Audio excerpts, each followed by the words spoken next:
It's Tuesday Night Live. So I see Daniel's already on. We've been working on his sniper this week. We'll go over some of that. Hope everybody's having a good week so far. We'll give a couple minutes here, let some more people get on. We'll talk about our trip up to Darlington, South Carolina for some grudge racing. We did really good up there, Slider Boys, 2-0. And hopefully we got the sound and all that's all looking good. Looked good in the test earlier.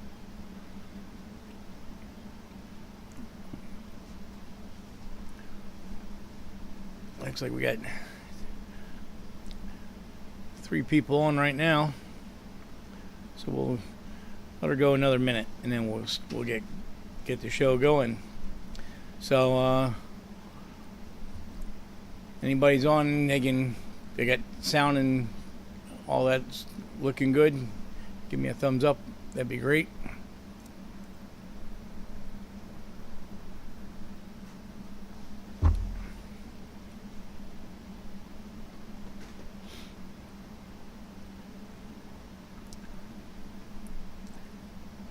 People keeping track, I did not shave today, so my wife will not be happy. She's always commenting on that. So, but I love her. Excuse me.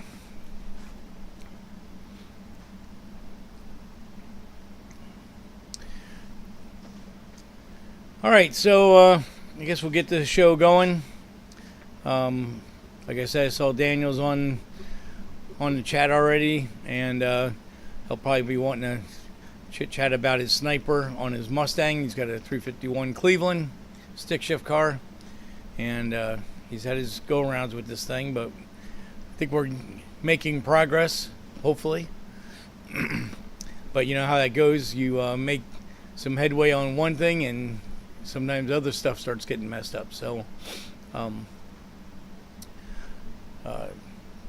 but that's we're moving along with it pretty good, and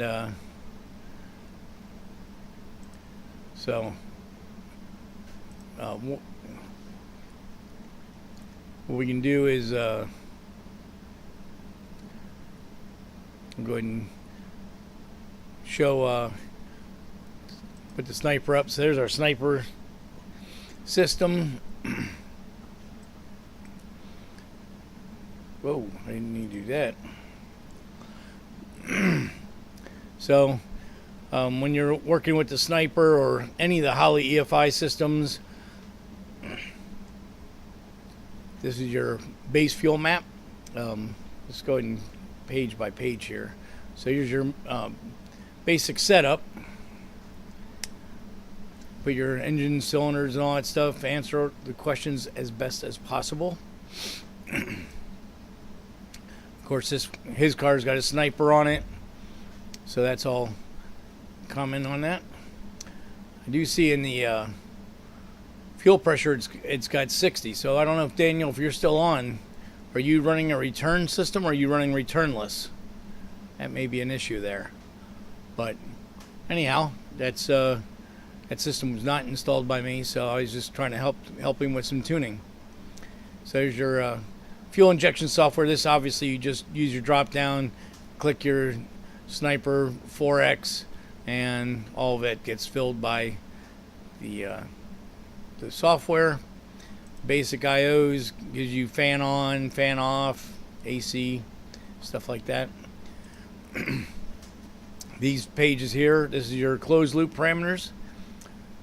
Closed loop is kind of like short term with on a factory ECU. This is basically like a knee-jerk reaction. O2 reads lean or rich.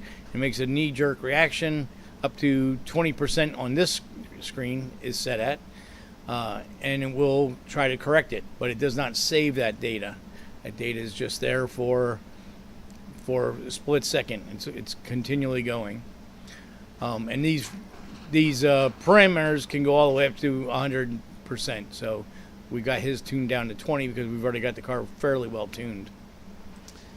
And then this is our learn table,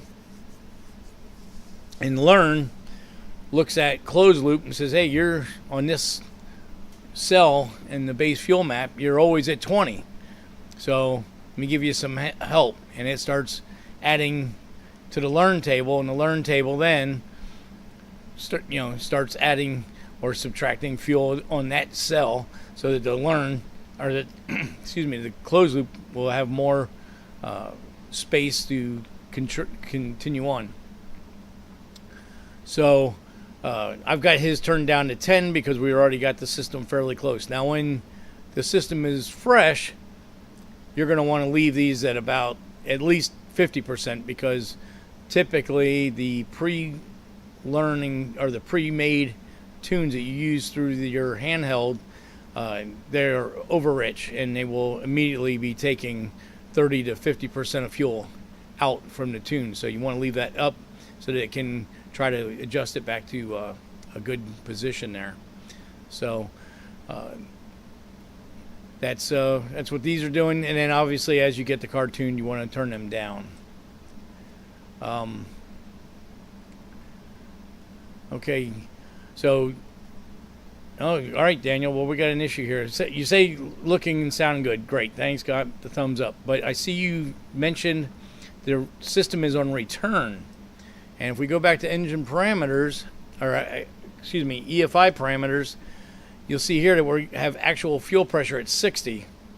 Now, I believe that the return regulator in the Sniper is set at 45. I'll have to do some research on that. That could be a portion of our issue. Usually the 60 actual pressure is for a returnless, where you have the regulator in the fuel tank. But don't quote me on that, because I don't do a ton of Sniper stuff. I usually do Terminator and Holley, the HP and Dominator. So I'll look into that for you. That could be something we need to make an adjustment on. Let's see. So okay, so we got those are our base tables. You go through your sensors. Most of this will all be preset when you use the Sniper software to create a tune, because that's all the sensors that come on the Sniper itself. If you're going to add a fuel pressure sensor or something like that, you do it in these custom sections here. You have your idling. That's your idle speed page. And I see that's something else we should have looked at. That could be some of your stalling issues. 660 is pretty low on your idle speed. And an IAC setting, we already have the control set at slow. That's usually the best place to have that set. IAC parked is where the IAC will be when you turn the key on at that coolant temperature. So when this data was captured, the motor was at 185 degrees, so when you started the car, the IAC was at 39%. So that's all pretty much common stuff there. Timing.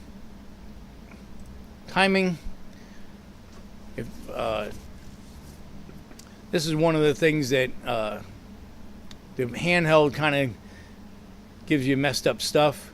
If you use the table that they give you, this is what you get: 15 degrees at idle, 36 degrees at cruise, 34.2 at watt, and it's basically it just fills those areas with those numbers, and that's it. There's really no curves or anything like that. Now you get to pick those numbers, but that's where you get. When you can go into laptop control, now you can go to a 2D map, and now you can see that we have 15 over here, and it blends up into the 25, 30s, 36 total. Down here we're in the I thought I had that higher, but that's should be in the 45s in this area, because this is going to be your light throttle cruise, no load. You gain some fuel economy there. Your rev limiters, all this stuff gets set in the handheld. Launch retard, we're not using that stuff. And then this is your fuel tables. Now the Sniper and Terminator always default to volumetric efficiency. I prefer to go to conversion and do pounds per hour. And the reason I like that is, let me slide this over here.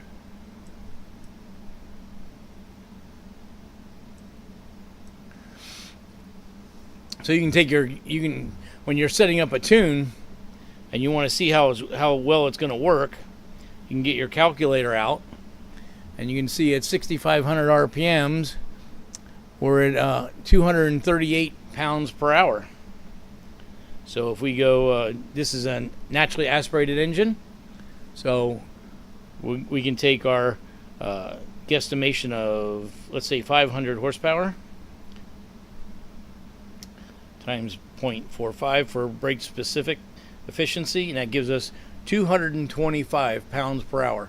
So right now this tune is probably made, let's see, 0.45. So this tune at 6,500 RPM, this tune will feed an engine making 525 horsepower.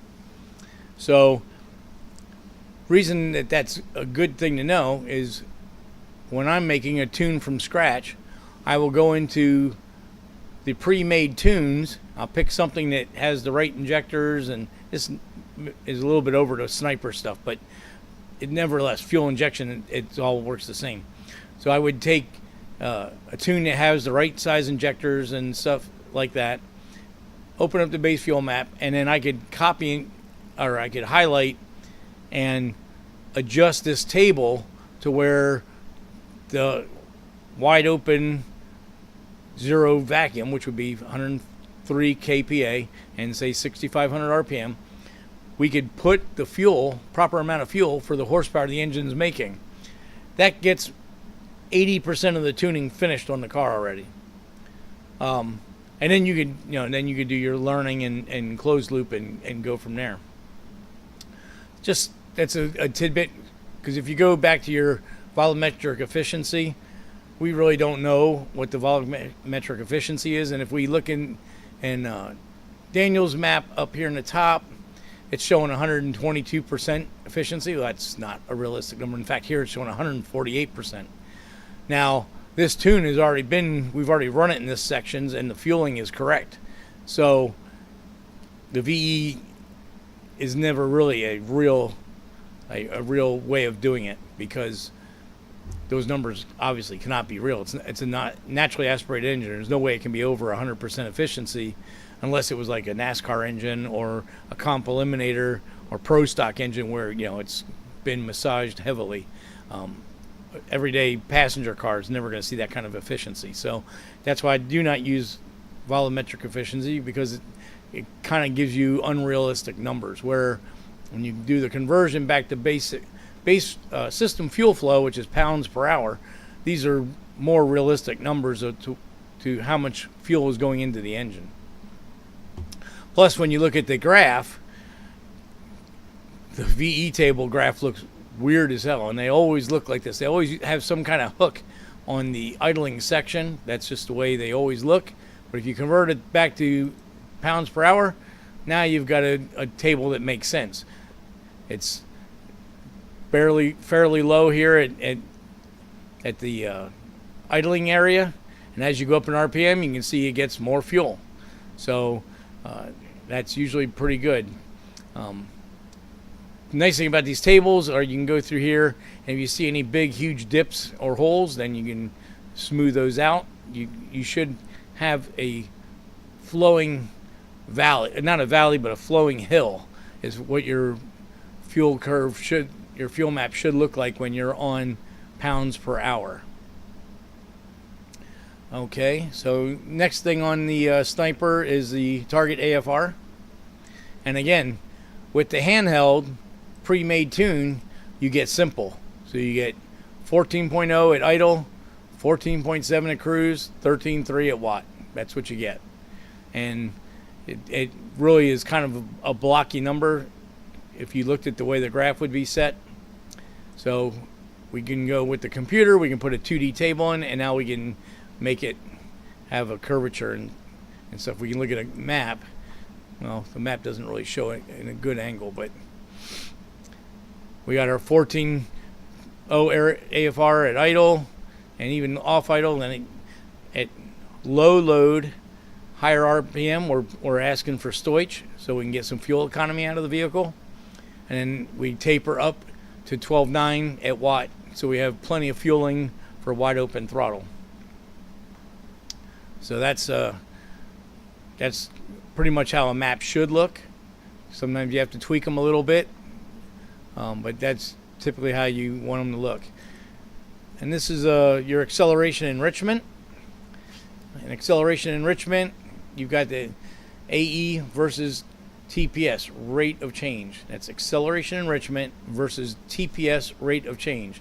So this is basically, if you equate to a Holley carburetor, this would be the cam on the squirter. So as the throttle is cracked, it gets a big burst of fuel, and then as it keeps opening, then you get a curvature of adding more and more fuel. Typically I use a lot lower numbers, but it seems like on Daniel's it likes a little bit more fuel on that. Once we get all the other bugs worked out, then the last thing we'll do is go back in here and pull some of this fuel out of it and see if we can get economy out of it. The next one is acceleration enrichment versus map rate of change, and this is basically the same kind of concept, except for this is more working like a power valve. When there's a big vacuum change in the manifold, and that's when this rate of change comes into effect. We have acceleration enrichment TPS versus coolant. So obviously when the engine's colder, we need more fuel, and when it gets hot, we don't need quite as much. So that's basically what that does. This screen you pretty much never ever have to adjust. And then this is map acceleration enrichment time versus coolant. Again, this is a screen you should never have to touch. You've got acceleration enrichment correction versus TPS. Now this screen is all about how much air moves through the throttle body at what throttle position. So typically on a system like the Sniper, the throttle body is part of the package, so you wouldn't adjust this screen. It's already been adjusted by the engineers at Holley. We adjust this screen heavily when we're working on a multi-port system with 102 millimeter throttle body or whatever. It's not a out-of-the-box kit that all the components are put together. You use this screen more when you're putting different parts together and you have to make some corrections to this. You can do a lot of tipping work with this and stuff like that. Works out real well.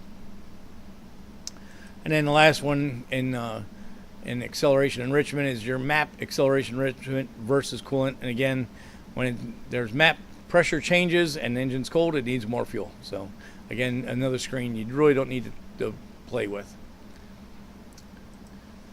And you got your temperature enrichment. This is choke. That's plain and simple, it's choke.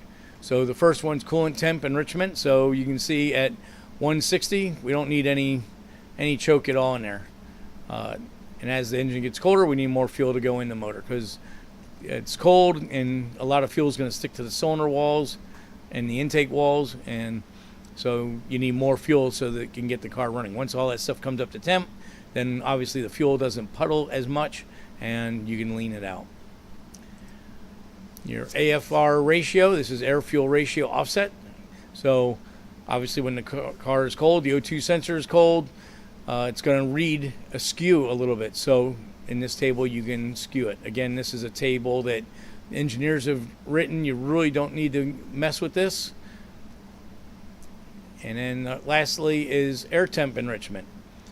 Now this screen is really good for supercharged cars, turbocharged cars, stuff where you can see extremely high air intake temperatures. So you could skew it the engine richer as intake temperatures go up.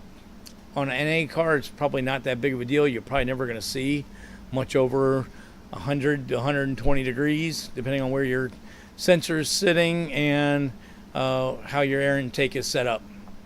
Like on my old car, the 50, my air intakes never went over 80 degrees because I had the air filter in front of the radiator and then had a 4-inch tube from the air filter to the throttle body. So the air was moving through it quickly and it never really heat sinked at all. And startup enrichment. So obviously, it's just like it says, we've got cranking fuel. We've got after start hold off. That's how long it's going to hold. And after start enrichment is how much fuel is going to go in once the car starts. So cranking fuel is going to be under 400 RPMs. After start is going to be over 400 RPMs. And then you got decay rate. Decay rate is how fast it tapers off to the main table. Again, these screens, you only touch these if you ever had to. It would be at the very end of your tune. You don't want to mess with this stuff because these are all adder tables to your base fuel table. So you got to remember, doing anything with base fuel, all these adders are happening in the background. So you don't want to make a lot of adjustments in these screens while you're trying to get the base fuel tables correct, because they're going to make corrections in the background, and the engine's going to get hot and cold, and you're going to go, wow, this map is all out over the place. I don't understand. And that's because the adder tables are working in the background and you're not realizing. So if you leave these alone until the very end of your adventure with the fuel injection, that's when you'd want to do it. I can tell you from tuning cars from 300 horsepower to 2,000 horsepower, I don't hardly ever change any of these screens. Acceleration enrichment versus TPS rate of change, there I will make adjustments there. And obviously your base fuel and your target AFR, you definitely make adjustments there. One thing I didn't show was the learn table. So what will happen on your learn table is this gets populated as you drive. So if we go, let me go back to a different file here.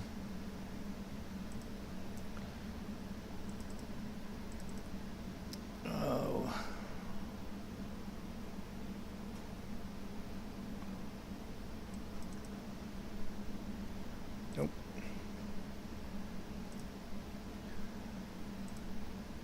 Nope, that's not one. I had one of these files that shows the. Oh, you know what? I may have already zeroed all those out.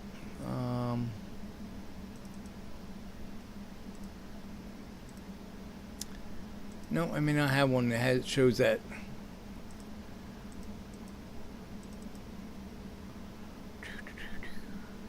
Sorry about this. I didn't plan on that.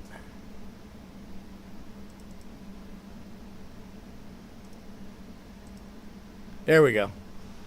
So what happens while you're driving your car, and you'll see on the handheld, the green light for closed loop will light up. When that closed loop goes green, no learning is being done. That is only knee-jerk adjustments. But when the learning light goes green, it's adding to these cells. Now, this was a tune that Daniel sent me. I believe this was this morning. He might have sent this to me. And you can see on this screen, the base fuel table is pretty much tuned. All in this area, it's pulling out 2 or 3%. Up here at watt, 0.3, minus 2.4, 2.1, 0.9. I mean, this thing is running spot on as far as the base fuel. Now you remember, base fuel is steady state. That's very, very slowly accelerating RPM, very, very slight TPS change. So kind of steady state. So that, when I see a learn table that looks like that, that tells me that a good portion of the engine of the fuel injection is tuned. Now that doesn't say that there isn't running issues. That's a whole different ball game. But this when you have this table and all the cells are under 5%, you're really good, because you got to remember that your short term is always making adjustments on top of this screen. So if it's just a tick off here and there, the short term or closed loop, whichever one you want to call it, will take care of that for you. So we were looking at the data logs earlier today on this tune, and you know, the tune is very, very close to being done. We do have some, I think from what Daniel is telling me, it sounds like we have some lugging issues with this thing. Being a car is a stick shift, you know, you can put it into a gear and pull off at a very low RPM and try to work your way through. That's something that takes a little bit more time to get tuned in. So, but that's what I wanted to show with the learning table. When you see this learning table and it's under or over 5, so you got the largest number is smaller than +5 or smaller than -5, your tune is really, really, really close. And that's when you can go back to your, click on your ECU icon, go to closed loop learn, and that's when you take the learn table and you take these from 100% or wherever they're at and take them down to 10%, because now you could see that the tune is very close. And adjusting this is very important, because if your O2 sensor is not located in the right position, so as far what I mean by position is the wideband sensors or any kind of oxygen sensor is very susceptible to condensation damage. If you've ever been behind a car when it's idling, especially cold, there's always like condensation water coming out of the tailpipe. If your sensor is lower than 3 o'clock or 9 o'clock in the pipe, you're very susceptible to condensation getting in the sensor and making it go bad. So just to make sure that if the sensor does go bad and the car and you don't want the car to not run bad, you knock these down to like 5%, 10%, because if the sensor goes bad and you have 100% in this table, when the sensor goes bad, it will skew lean. So when the sensor skews lean, learning is going to throw fuel at it, and it will throw fuel to 100% or whatever the highest number you have on your learning table limit. So it will, if you don't adjust these down as you get closer to being done, it will foul the plugs out, and you'll have to get the car towed or put new plugs in it to make it run. So I always turn these way down, and that way it's gonna run kind of bad, and it's gonna kind of load up, but you should be able to limp it home. And if you look at your handheld and you see the O2 sensor, the wideband showing 35.7 or anything over 18 or 19% and doesn't move, the sensor's gone bad. So you can go in your handheld and go into control and turn closed loop off, and then it will run however your base fuel map is. So that's what you want to do. One more thing about the learn table: when you first get one of these systems running, you want to drive until like this map is, where you've got 80-90% of the map covered. Then what you do is you transfer learn to base. It adjusts the base fuel table for you, and then you start over again. And as you keep doing that, it'll slowly work down until it gets to this point where the learning is done what it can do. So now what we've done, what Daniel and I have been doing, is I've been sending him files and he's been sending me data logs. So here's what your data logs look like. This is run 39 that he sent me. I'm not sure which one, what we were working on. I just wanted to bring it up because it was a pretty clear picture. So on this screen we have our red is RPM. So that's our RPM graph across here. And then the green is TPS, so it was near 0 here, just cruising, and then up to 100% and back down again. Our teal right here is our target of AFR. That's what we want to go to. That's what we want the car to run at. And the purple is our actual AFR. Now, you're never going to get this purple to lay over top of the aqua the whole time, because you're going to have, like here, that there's acceleration enrichment going on in here. And because the throttle body opens up quickly, it gets a gasp of air.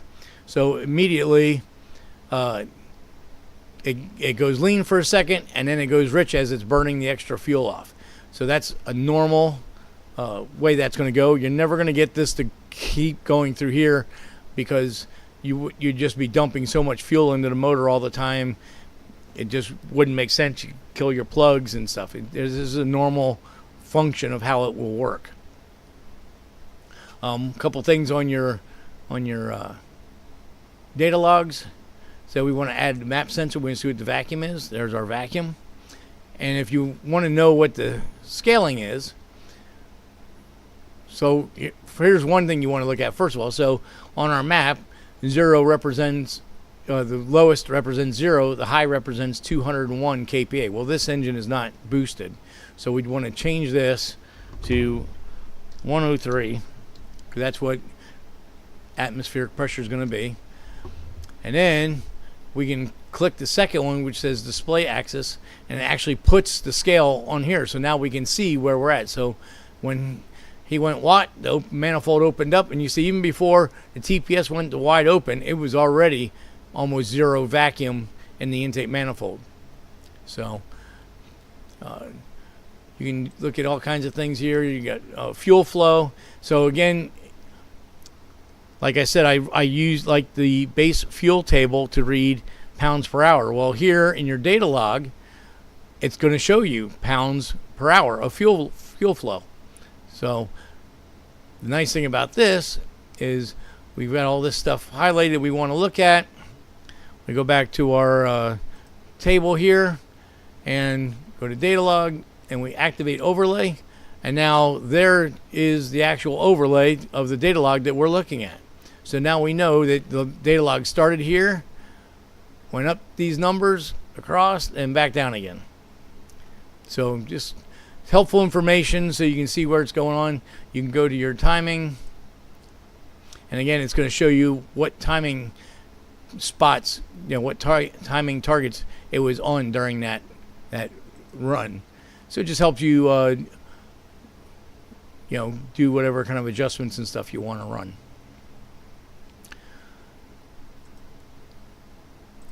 So I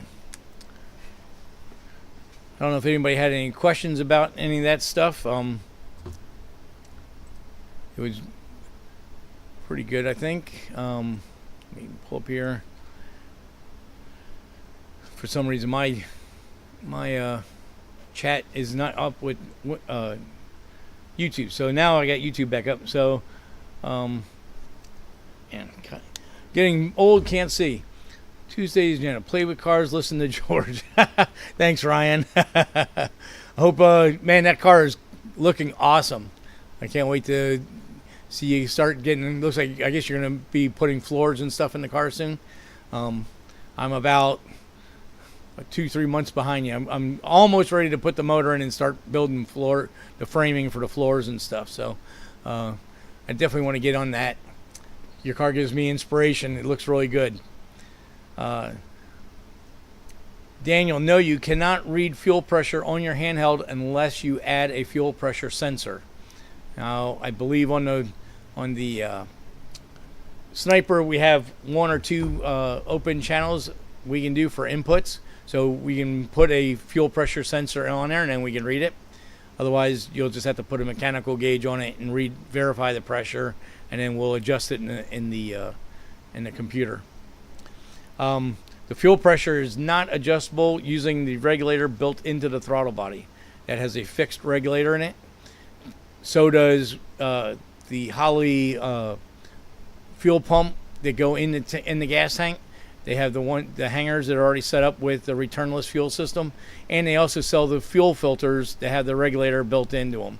Those are preset at 60 psi, and they're not adjustable. The only way you can get an adjustable unit is to actually put an adjustable unit. You could do one after the return out of the Sniper, and then just run that regulator up higher, and it would just, block the fuel to raise the pressure. So, but in the software, since it says it's 60 psi, we definitely want to look into that, because if the car's running at 43 psi, obviously that's going to skew the injector scaling, because in that software, when you tell it the operating pressure, it's doing a background adder to the fuel injection settings.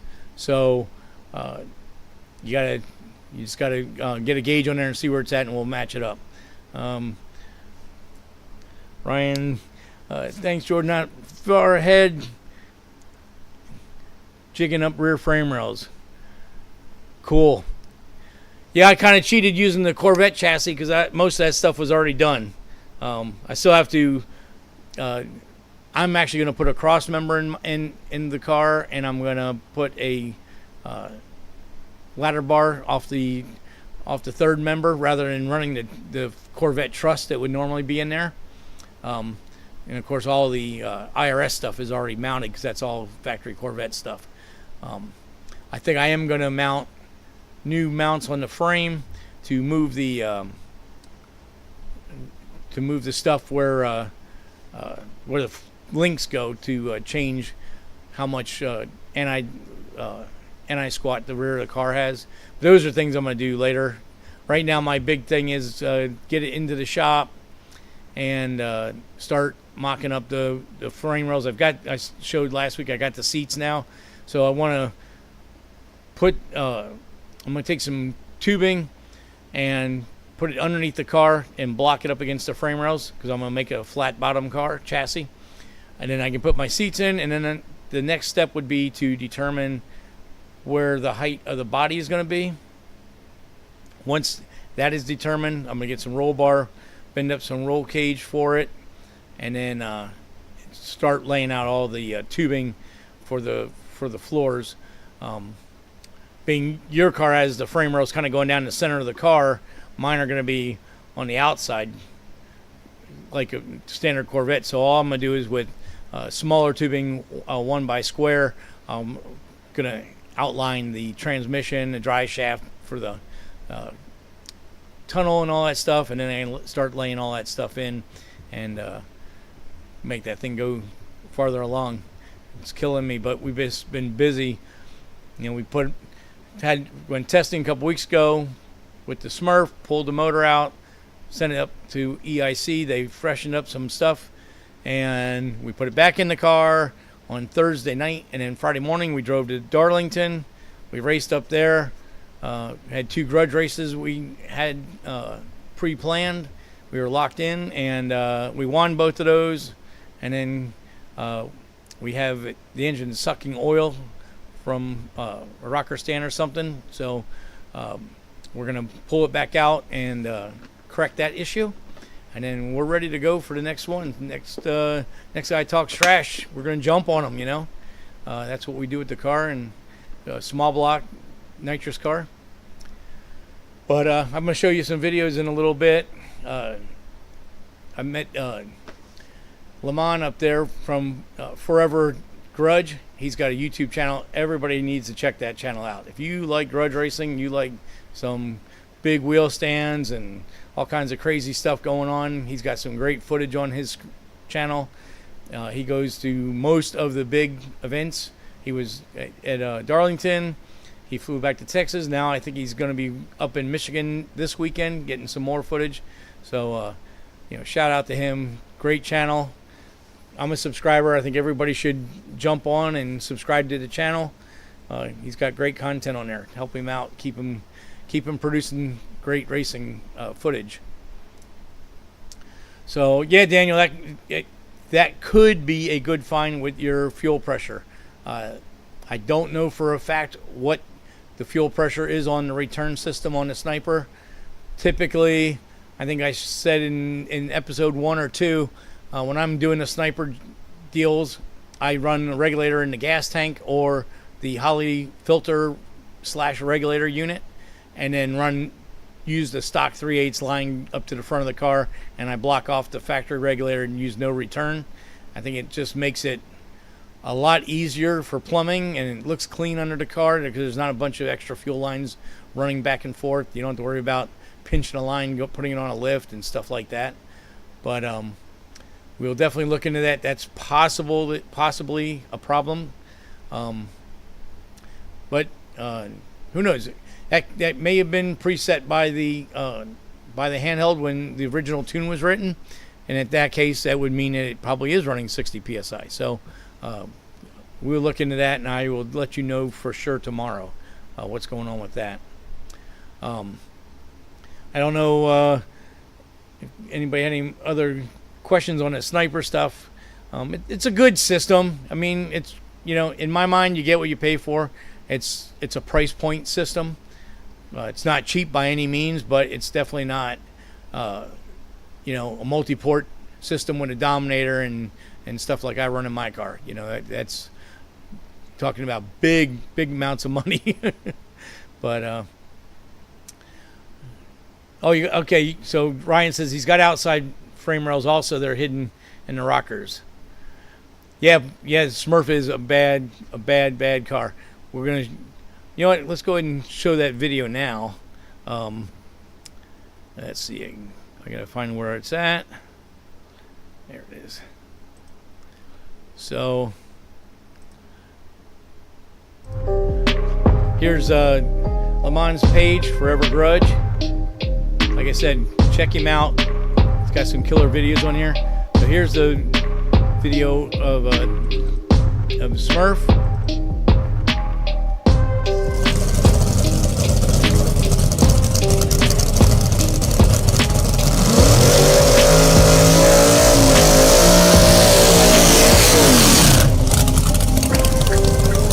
This was our first, it was our third attempt at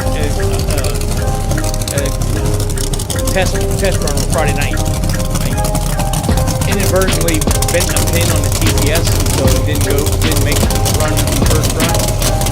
And the second attempt, we knocked the tires off the track. It was not as good as we normally test at Orlando. You can see there the hood scoop's moving around. That's because while we fixed the TPS, I forgot to reduce the scoop back down. So thank God the scoop didn't go flying. I didn't make any major mistakes with that. But this was our first good clean hit down the track. Listen to the beautiful sounds of that small block.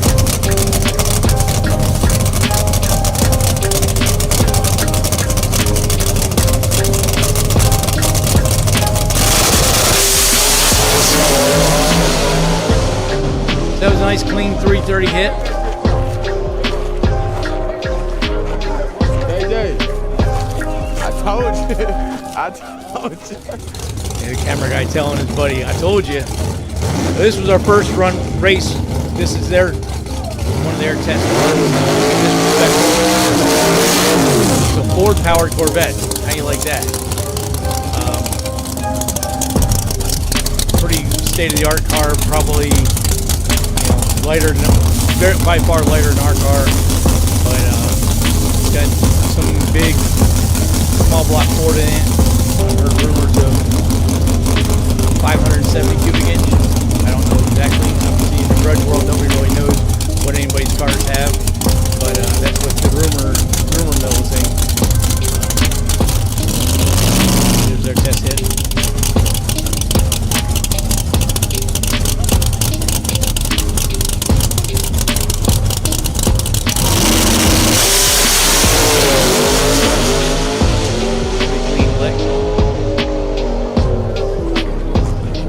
We had to run those guys at 9:30 on Saturday.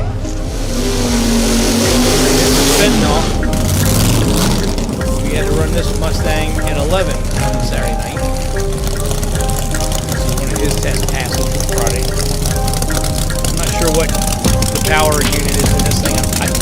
small block Chevy.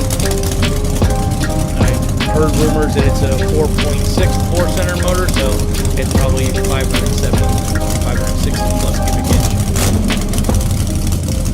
Again, nobody knows for sure.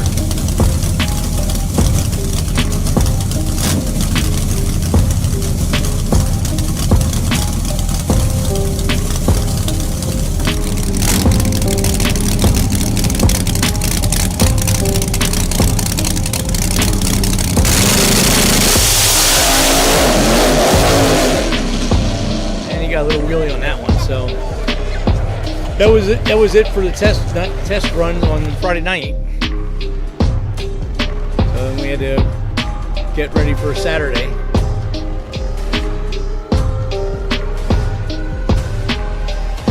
Commercial going on here.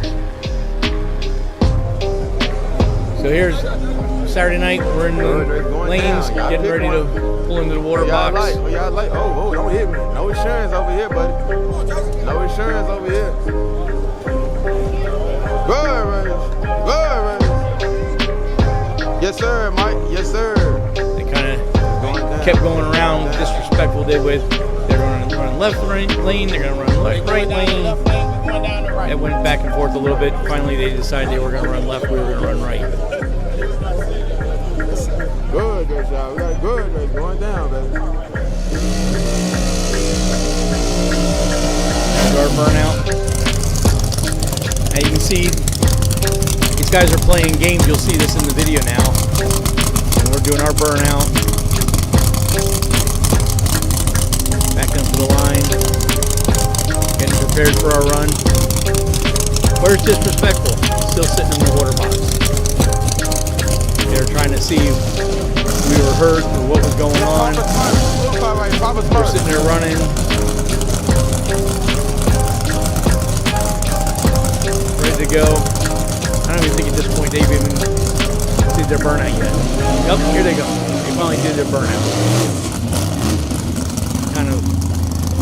Kind of the BS that happens in grudge racing. Everybody's playing some kind of game. But anyway, he's backing up, so now we're going to be getting ready to get this on. Here we go. Bird race! Bird race! Papa's first. The road line.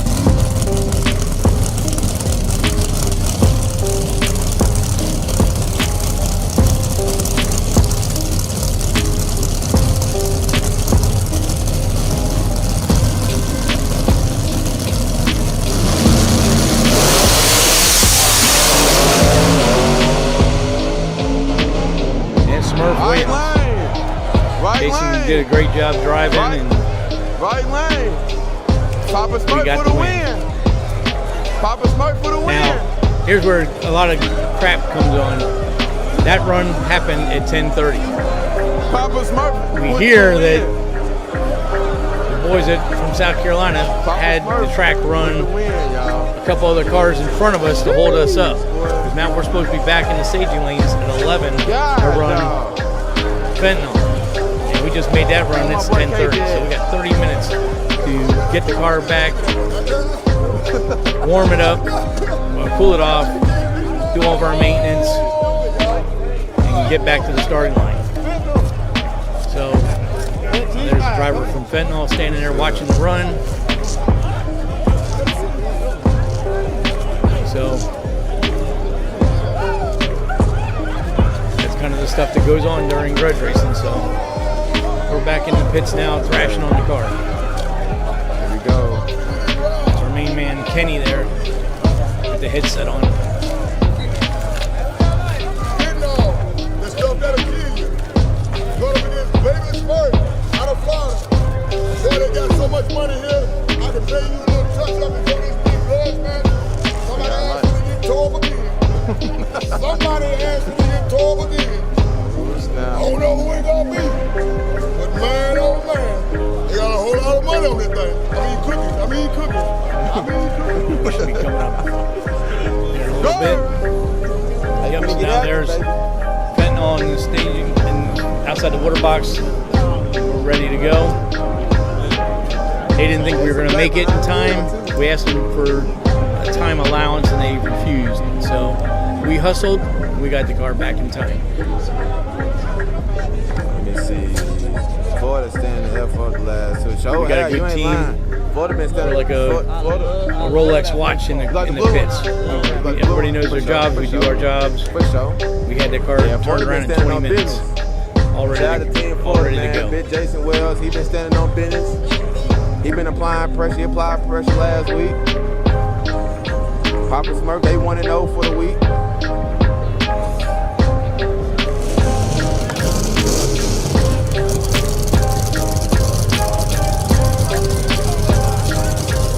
Looks like I need to lose some weight on camera. I've got a pretty big gut hanging out there.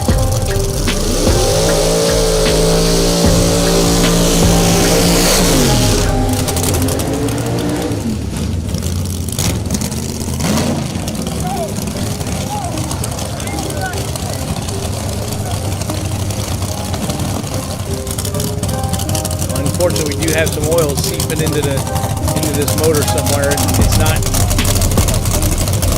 100% for sure, as you can see. This was a mess because the smoke was actually, you won't see it on this video I don't think, but the smoke was actually tripping the time lights before anybody was staged. The stage lights were showing something in the beam. Luckily,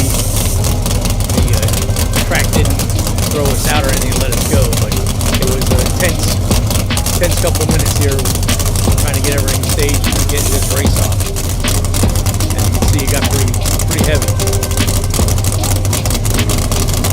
But Jason got it in the beams. You see on the other side, Fenton's pulling in the beams. Ready to go to war.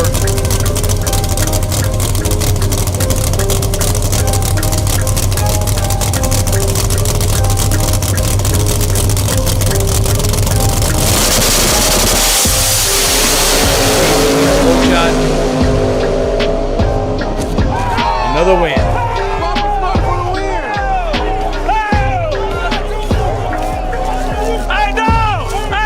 We had a good time.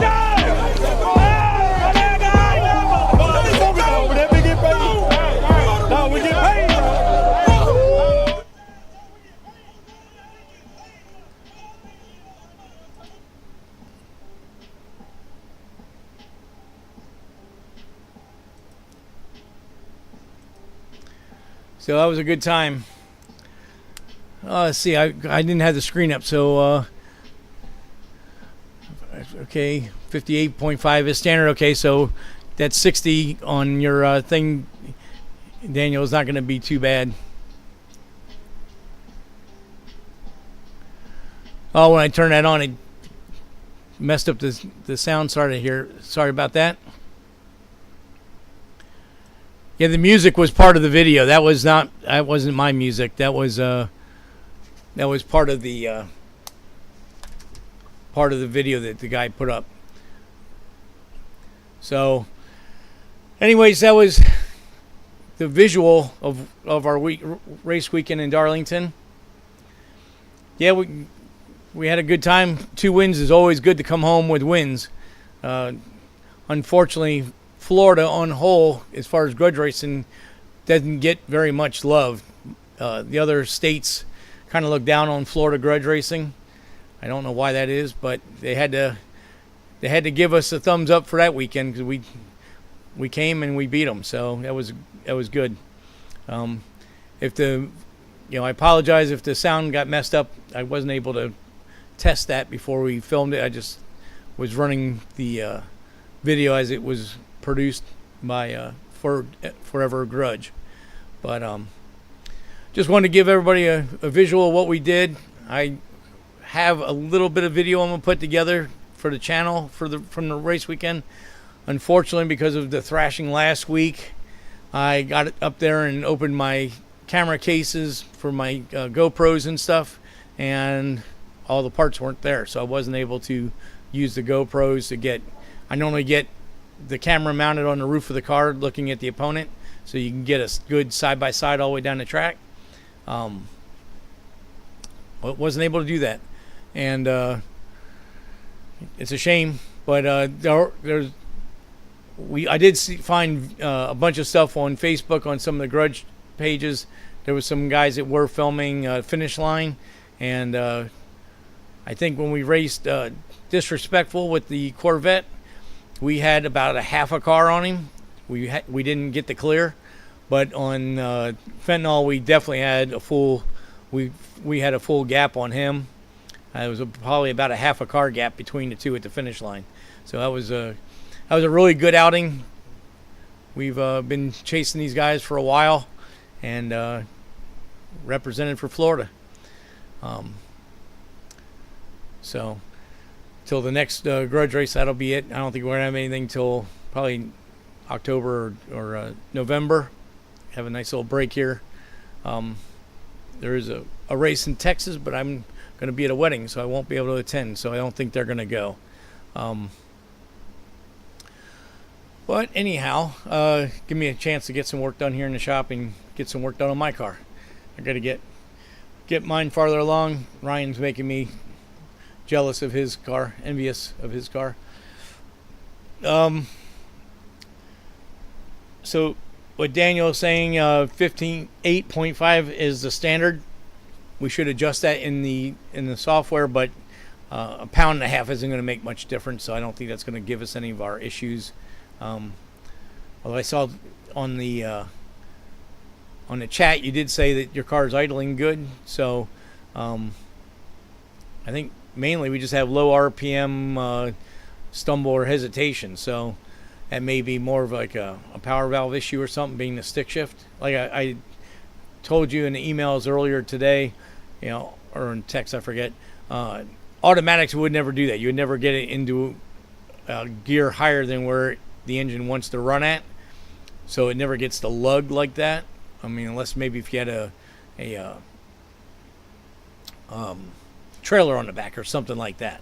So we'll work on that. We'll get some action going on there, and hopefully we can get that thing running the way you want it to run. So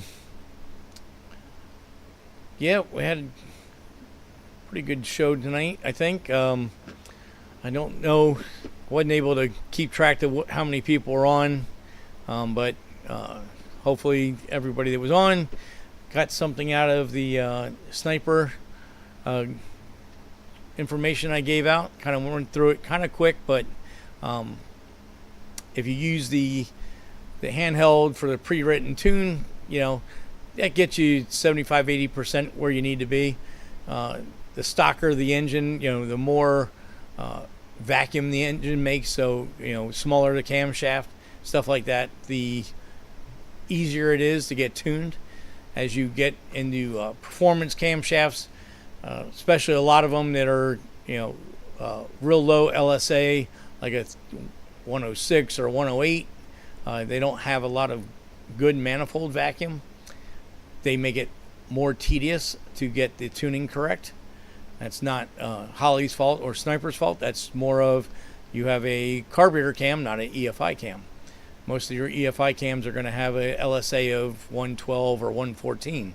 That creates more vacuum, so the map sensor reads better, and it makes the fuel injection easier to tune. So that's just the way it is. It's not that it doesn't work. It does work. It just takes more time for tuning. Unfortunately, all the fuel injection companies got on this bandwagon of self-learning, self-tuning, and they kind of push it as it's going to do everything you need to do. It's not really how it works. Steady state is what gets the self-learning, and all your other stuff it has to be tuned in manually. We did a dune buggy one time. It had an LS2 in it with a Hewlin transmission, transaxle in it, one of those 4-seater California style sand rails, and we had a fuel volume issue. and we're driving around trying to get the learning to work, and the learning's going on off, and the car's really hard to drive. And there was a prime example where, you know, the self-learning was never going to learn because we couldn't run the engine at a steady state. Once we fixed the fuel delivery issue, the fuel cell foam had fallen apart and clogged the fuel filter up. Once I cleaned the fuel tank out, cleaned the fuel filter out, had steady fuel pressure, then the self-learning was able to turn on and do some of the tuning. But by then I had manually tuned it pretty well myself.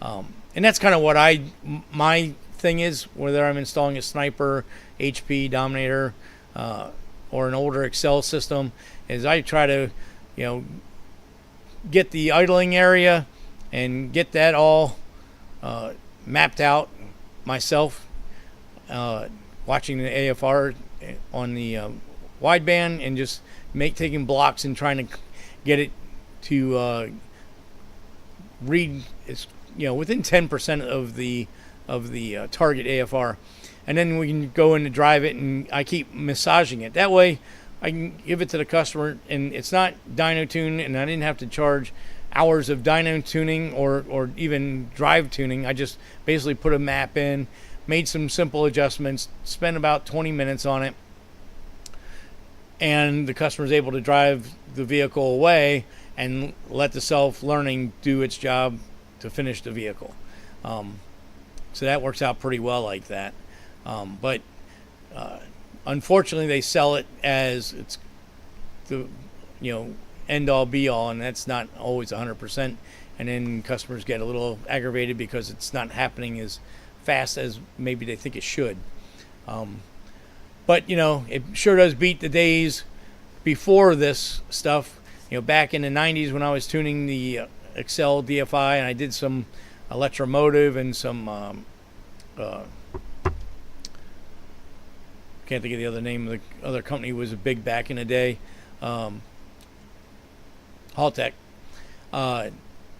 Those systems, you had to write the entire tune. So we would install the tube, we install the fuel injection, and then we'd have to spend, you know, 6-7 hours on the dyno getting the map to straighten out, and even at that point there was no self-learning, so you had to get the open loop, no learning, no closed loop. We had to get that table as close as we could, and then we could turn on the closed loop, which is short-term reaction, and then that would kind of massage the tune to make it drive well.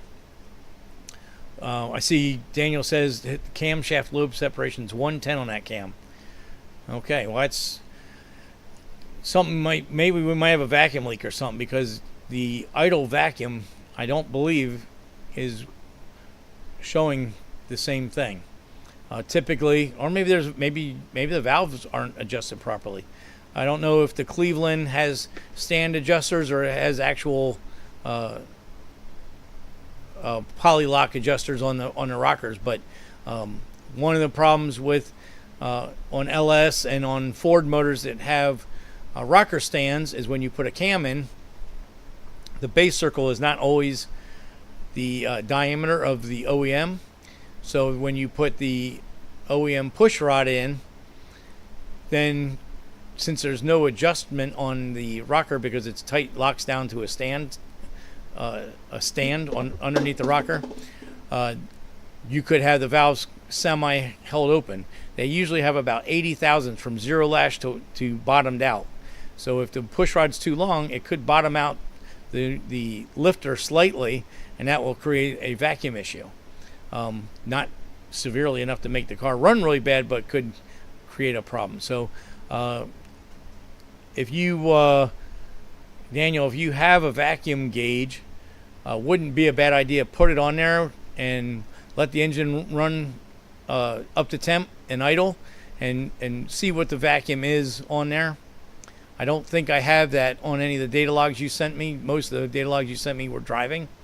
It'd be interesting to see what the KPA is on the map sensor when the vehicle is idling, and then we can compare that to what your vacuum gauge is reading.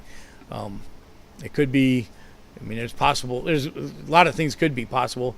We could have a vacuum leak from, like I said, too long a push rod. We got a vacuum leak from a base gasket deal there. I believe your car had wow, just lost my train of thought. I believe your car had a dual plane intake manifold. Holley has made passageways in the throttle body so that that's not an issue, but I have found that off-idle drivability is better with a gap there. So what I like to do, if there's room, is I like to put a half-inch spacer open spacer between the intake and the throttle body, or else I'll take the intake and I will machine down the divider and between the plates so that you're getting a better steady vacuum signal to the map sensor. That may not be our issue, but it wouldn't hurt to right, you're right, Daniel, you say hydraulic flat tap it. It just depends on how the rocker arrangement is. I know on the Windsor motors, the cylinder head has a boss and the rocker arm tightens down solid against the boss. There is no adjustment on the rocker arm. It goes down and torques. Well, we can look that up in the repair manual for your car and see if they give you a torque spec for the rocker arm. If they do, then there's a stand there, and the stand makes the rocker arm not adjustable. However, if the engine's been overhauled or you have aftermarket heads, it's very possible it has screw-in studs, and then it would have a poly lock, and then the rocker arms would be adjustable. So right, the cam's an extreme energy built for vacuum, right? But again, like I say, if we've run into this before where the push rods are too long and they're bottomed out, so we can get around that if that is an issue. But like I said, we need to check the vacuum signal with a vacuum gauge, and then we can send me a data log with just the engine idling. If you could actually do it at the same time. Let it data log while you're letting it warm up, and then also with a mechanical vacuum gauge on the engine, text me what the vacuum is, and then we can verify that the map sensor is reading correctly, and that will help some more issues. Again, because all computers, bad information in, bad information out. So yeah, I'm glad Ryan and Daniel both said they enjoyed the Holley visual. Yeah, I'm going to try to get some more of that stuff done. I definitely want to get some more Holley stuff on the channel. I just got to get some of these jobs done so we can get time to just do some videos. Daniel says sprayed brake clean around the intake, no change. Right, so that shows that the gaskets are not leaking. But that doesn't. There's a couple things there. So you've got your push rod deal. If the valves are too tight or something like that, we've had issues, and I'm not saying any of these issues are your issues. I'm just saying these are issues that can be with an engine. Is that the cylinder head and the intake gasket plane are milled or machined in at different angles, and somebody did a valve job and they resurfaced the head, but they didn't have the head quite level, and so now there's a 1 degree difference between the intake plane and the intake surface of the cylinder head, so that it seals at the top but yet doesn't at the bottom. That typically will create smoking because it'll be sucking oil in from the valley. And then of course, gaskets around the throttle body, vacuum accessories that have bad diaphragms in them, vacuum canisters. Your car is old enough, I don't think it has a vacuum canister on it, but I've had later model cars that have vacuum canisters for the AC and stuff. Hose disintegrate, nobody saw it, and so now you got a vacuum leak. All those kind of things can all play into creating issues with the fuel injection. You can tune it all you want. If there's a problem with the engine, the fuel injection is not going to fix it. So those are just things that we if we still are having issues with your machine, those are things we're going to have to take a solid look at, because like I showed during the live stream, the base fuel table looks pretty darn spot on. So at that point, the only thing we have really to adjust now is our AE TPS rate of change and MAP rate of change, which would be like accelerator pump and or power valve, if you want to translate it back to carburetor stuff. So that could be some stuff. The other thing, I don't think we checked it when you were here that one time. In the software, they had 57.5 degrees ignition angle. So that is where the computer sees the event happening for spark in relation to the harmonic balancer. So in other words, you want lead in, so the computer can see the event is about to happen, and then by the time it does happen, the engine can make the calculation, the computer can make the calculation before it gets to TDC. So that number needs to be checked also, to make sure that the timing is correct. You know, we could put 10 degrees of timing in there, and it may fix the problem if that angle is not set properly. So those are things that, you know, when the installer did all that stuff, hopefully they did their due diligence and they did it correctly. But you know, it is what it is. We just got to work on it and keep picking away at it. So your assignment, Daniel, is to get me a couple data logs when the car is messing up. As far as just the data logs when the car is running fine, those are really not doing us any good anymore. So I don't remember on the handheld. I think you can manually you can manually take a screenshot or a data log shot. So what I would do is drive it down the road and find out where the issue is and how you did it, so that you can replicate it. So that way you can, you know, get prepared back to where you started point, hit the record, and then make the car do the issue so that you capture it on the data log. And then I can see it in the data log, and then I can try to make some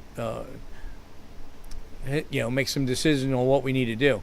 If I don't see it in the data log, then that means we need to look at the car and maybe something in the car. But I think, it's been responding so far, so I think we're getting close to it.